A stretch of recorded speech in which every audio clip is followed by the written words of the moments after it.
पुण्यातील lawns व्यावसायिकांनाही gas तुटवड्याचा मोठा फटका। जास्त गॅस लागणाऱ्या पदार्थांना जेवणावळीत वगळण्यात येणार। लॉन्स ओनर्स असोसिएशनचे अध्यक्ष अमित गायकवाड यांची माहिती।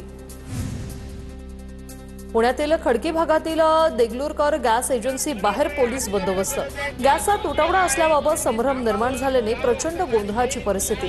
एजन्सी बाहेर नागरिकांचा मोठा गोंधळ। नवी मुंबईतील हॉटेल गॅसऐवजी आता चुलीवर स्वयंपाक होतोय।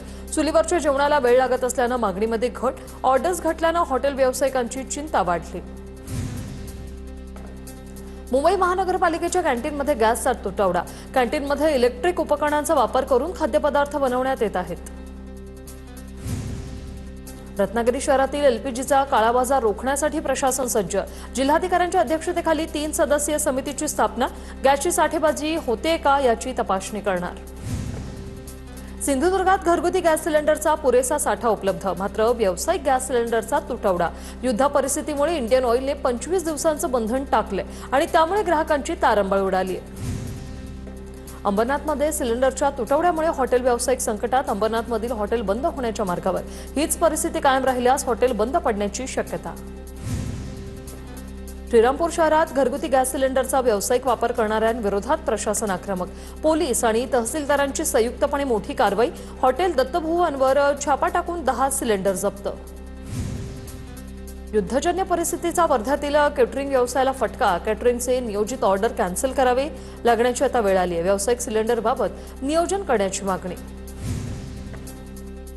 जळगावात व्यावसायिक सिलेंडरच्या पुरवठ्यावर परिणाम। हॉटेल व्यावसायिक संकटात। हॉटेल व्यावसायिकांकडे 2 दिवस पुरेल एवढा सिलेंडरचा साठा आहे। हॉटेल व्यावसायिकांवर हॉटेल बंद करण्याची वेळ। आखाती देशातील युद्धाचा यवतमाळ जिल्ह्याला फटका। जिल्ह्यातील 500 रेस्टॉरंट्सला सिलेंडरचा फटका। हॉटेलधारकांकडून पारंपरिक शेगडी, चूल, भट्टा तसंच इलेक्ट्रॉनिक शेगडीचा वापर। अकोल्यात गॅससाठी ऑटो चालकांच्या लांबच लांब रांगा। काही ठिकाणी गॅस उपलब्ध असला तरी जास्त दराने दिला जात असल्याचा आरोप। ऑटो चालकांमध्ये संतापाचं वातावरण। जादा दराने विक्री करणाऱ्यांवर कारवाईची मागणी। जालन्यातील हॉटेल व्यावसायिकांनी घेतली जिल्हाधिकाऱ्यांची भेट। व्यावसायिक गॅस पुरवठा ठप्प असल्याने हॉटेल व्यावसायिक चिंतेत। उद्यापर्यंत गॅस पुरेल इतकाच साठा शिल्लक। व्यावसायिक गॅसचा पुरवठा सुरळीत ठेवण्याची व्यावसायिकांची मागणी। धाराशिवमधील शिवभोजन केंद्रावर इराण अमेरिका युद्धाचे पडसाद। व्यावसायिक सिलेंडर बंद केल्याने शिवभोजन केंद्र चालक अडचणीत। चुलीवर स्वयंपाक करून शिवभोजन केंद्र चालवण्याची वेळ। बुलढाण्यात घरगुती गॅसचं वितरण सुरळीत राहावं यासाठी जिल्हा आणि तालुकास्तरीय पथकाची स्थापना। मात्र टीव्ही9च्या स्टिंग ऑपरेशनमध्ये अनेक हॉटेलमध्ये आजही घरगुती सिलेंडरचा वापर होतानाचं निदर्शनास। जळगावच्या चाळीसगाव तालुक्यात घरगुती गॅसचा तुटवडा। बुकिंगनंतर 4 ते 5 दिवसांनी गॅस मिळतोय। मागणी जास्त, पुरवठा कमी असल्यानं गॅस एजन्सी चालकांची अडचण होते। लातूरमध्ये गॅस बुकिंग नंतर बंद पडल्याने ग्राहकांच्या एजन्सी बाहेर रांगा। गॅस तुटवडा निर्माण होणार असल्याची अफवा पसरल्यानंतर सिलेंडर मिळवण्यासाठी नागरिकांची धावपळ। जळगावात व्यावसायिक गॅस सिलेंडरच्या पुरवठ्यावर परिणाम झाल्याने सुवर्ण कारागीर अडचणीत आलेत। सोनं वितळवण्यापासून ते दागिने घडवण्यापर्यंतची सर्व कामं ठप्प। ऑर्डर्स कशा पूर्ण करायच्या असा प्रश्न उपस्थित। अहिल्यानगरच्या श्रीरामपूरमध्ये अवैध गॅस रिफिलिंग सेंटरवर पुरवठा विभागाचा छापा। 87,000चा मुद्देमाल जप्त। गॅस सिलेंडरसह रिफिलिंगसाठी वापरले जाणारं साहित्यही जप्त। 2 गाळ्यांमध्ये अवैध गॅस रिफिलिंग सुरू होती। नाशिकमध्ये द्राक्ष निर्यातीत गेल्या वर्षीपेक्षा 50% घट झाल्याने शेतकऱ्यांचं नुकसान। आखाती देशात सुरू असलेल्या युद्धाचा फळ पिकांना फटका। निर्यात होणारी द्राक्ष मोठ्या प्रमाणात अडकून पडली। इराण इस्रायल युद्धाचा प्लास्टिक इंडस्ट्रीला देखील फटका। पीव्हीसी पाईपच्या किमतीत सुमारे 15 ते 20% वाढ। पाईप महाग झाल्यानं थेट शेतकऱ्याच्या सिंचनावरही परिणाम।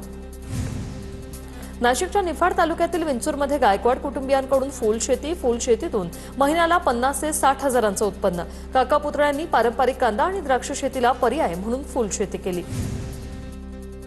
भुसावळमध्ये पाईपलाईनसाठी कृषी उत्पन्न बाजार समितीकडून परवानगी नाही। अपक्ष नगराध्यक्ष सुनील काळेंचं रस्त्यावर बसून आंदोलन। पाईपलाईनसाठी परवानगी मिळत नाही तोपर्यंत आंदोलनाची भूमिका। मुक्ताईनगरच्या अतिवृष्टी आणि नुकसानग्रस्तांना शासनाकडून मदत मिळायला सुरुवात। अतिवृष्टीमुळे मोठं नुकसान झालेल्या शेतकऱ्यांना मोठा दिलासा। आमदार चंद्रकांत पाटलांच्या पाठपुराव्यालाही यश। बुलढाण्यातील शेतकऱ्यांकडून पारंपरिक पिकाला फाटा देत टरबूज पिकाची लागवड, मात्र कृषी केंद्र चालकांनी दिलेल्या बियाण्यांमुळे शेतकऱ्यांना आर्थिक फटका. खामगाव तालुक्यातील शिरला नेमाने गावातील हा प्रकार समोर. साताऱ्याच्या सुरूरवाई महाबळेश्वर रस्त्याच्या निकृष्ट कामाविरोधात नागरिक आक्रमक. रस्त्याच्या निकृष्ट कामाविरोधात वाई तालुका बंदची हाक. या बंदला नागरिकांचा प्रतिसाद.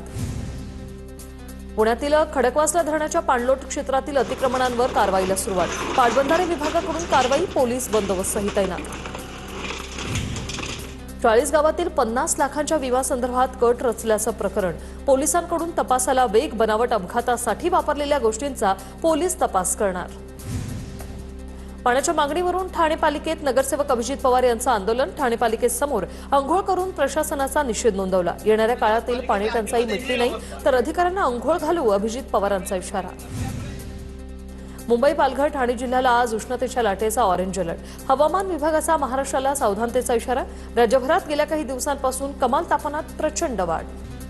जळगावातील तापमानाचा पारा 40 अंशाच्या पुढे. गेल्या काही दिवसांपासून तापमानात मोठी वाढ. हवामान विभागाकडून जळगाव जिल्ह्यासाठी उष्णतेचा येलो अलर्ट. नाशिकच्या मालेगावातील तापमानाचा पारा 39 अंशावर. वाढत्या उष्णतेमुळे रस्त्यावर शुकशुकाट. एप्रिल आणि मे महिन्यात तापमान आणखी वाढण्याचा अंदाज. विदर्भात उन्हाचा चटका वाढल्यानं टरबूज खरेदीला लोकांचा चांगला प्रतिसाद. चांगला नफा मिळत असल्यानं शेतकऱ्यांमध्येही समाधान. शेतकऱ्यांच्या टरबूजाला 8 ते 10 रुपयांचा दर. नंदुरबार जिल्हा परिषदेत पशुसंवर्धन विभागाची तांत्रिक कार्यशाळा. पशुधनातील रोगांवर नियंत्रणासाठी अधिकारी आणि कर्मचाऱ्यांना मार्गदर्शन. परळ परिसरात शोरमा स्टॉल इमारतीजवळ लावण्यावरून वाद. अक्षिका मसूरकर यांचा लोढा प्रिमो इमारतीजवळ शोरमाचा स्टॉल. इमारतीतील 20 ते 22 गुजराती लोकांनी शोरमा स्टॉल हटवायला सांगितलंय.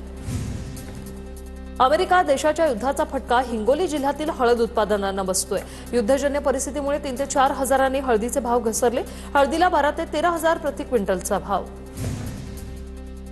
कोल्हापूरच्या पडळ गावात सौर प्रकल्पासाठी गायरान जमीन देण्यास ग्रामस्थांचा कडाडून विरोध. गावकऱ्यांच्या आक्रमक भूमिकेनंतर अधिकाऱ्यांना मोजणी न करताच माघारी परतण्याची वेळ. वाशिमच्या व्यापारी संकुलातील नाट्यगृहांचं काम 11 वर्षापासून सुरू. सभागृहाचं काम 3 वेळा बंदही पडलं. करोडो रुपये खर्च करून उभारलेले नाट्यगृह कधी सुरू होणार, नागरिकांना प्रश्न. पालखेड डावा कालव्याच्या पुलावरील कठडा गेल्या अनेक दिवसांपासून तुटलेल्या अवस्थेत. येवला नगरसूल रोडवरील कठड्याची लवकरात लवकर दुरुस्ती करा, मागणी करत स्थानिकांकडून संताप. पुण्यातील अतिक्रमण अनधिकृत होर्डिंगवर कारवाई होणार आहे. आता पुणे पोलीस आयुक्त आणि महापालिका आयुक्तांनी कंबर कसली. पोलीस आणि महापालिका अधिकाऱ्यांचं वॉर्डस्तरीय पथकही नेमलं. बीडच्या गेवराईमध्ये 50 हजारांची लाच स्वीकारताना पोलीस कॉन्स्टेबल सुरवसेसह एपीआय संदीप पाटील ताब्यात. बीडच्या लाचलुचपत प्रतिबंधक विभागाची कारवाई. वाळू माफियाकडे 80 हजार रुपयांच्या लाचेची मागणी. गुन्हा दाखल. रंगपंचमीच्या दिवशी गर्दीचा फायदा घेत महिलांची छेड काढणाऱ्या तिघांना पोलिसांकडून अटक. तिघांविरोधात छेडखानीचा गुन्हा दाखल. महिलांची छेड काढल्यानंतर तपोवन परिसरातील पंपिंग स्टेशनमधून तिघांना ताब्यात घेतलं. नाशिकच्या मनमाडमध्ये महावितरणच्या कर्मचाऱ्याला मारहाण. वीज बिल कमी करण्यावरून हा वाद झाला होता. मारहाणीत महावितरणचा कर्मचारी जखमी. पोलीस ठाण्यात गुन्हा. मालेगाव किदवाई रोड राडा प्रकरणात आरोपींची पोलिसांनी धिंड काढली. आरोपींनी घड्याळाच्या दुकानाची तोडफोड केली होती. दहशत माजवणाऱ्या गुंडांना धडा शिकवण्यासाठी पोलिसांची ही कारवाई. जळगावमध्ये 4 वर्षाच्या चिमुकलीवर अत्याचाराची धक्कादायक घटना. एरंडोल पोलिसांकडून गुन्हा दाखल करत एका संशयिताला अटक. घटनेच्या निषेधार्थ अमळनेर शहरात नागरिकांचा रास्ता रोको.